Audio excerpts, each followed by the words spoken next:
cook, housekeeper, and peacemaker. That was my job description ever since my son Matthew became a teenager. My husband Alphaeus and Matthew were always butting heads, but I think that Matthew dreamed of making his father proud. I remember when he came to tell his father the news. "Papa, I've made it! I've become a tax collector! You and Mama will never need to worry about money again." I groaned as those words came out of Matthew's mouth. I braced myself for the eruption I knew was coming. Such a clash, such a crash of disappointment for Matthew. My husband threw Matthew out of the house and told me we no longer had a son.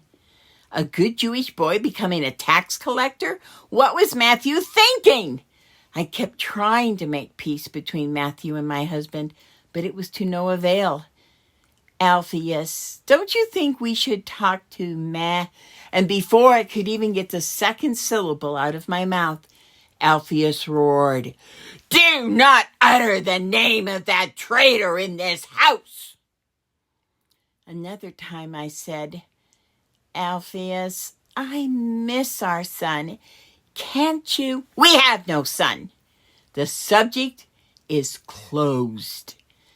And so the only peacemaking left in me was in my prayers.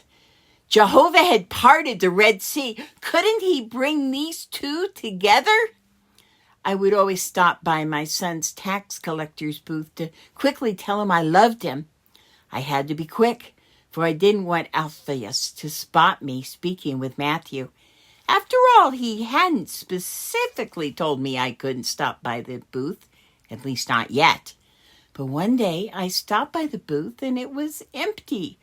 "Where's Matthew?" I asked one of his friends. "Ha!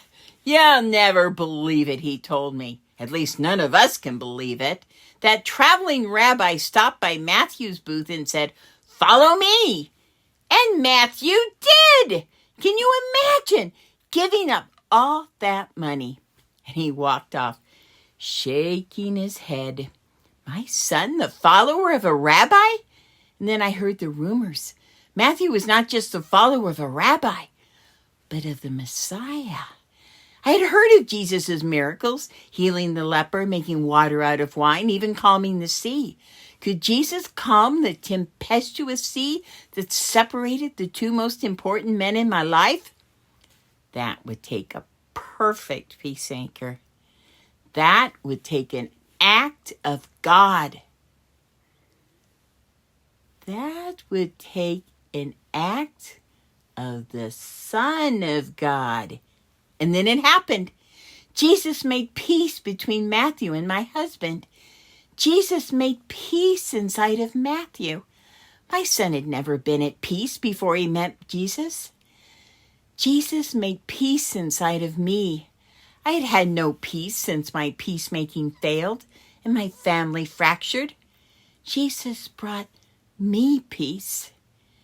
Jesus, the perfect peacemaker.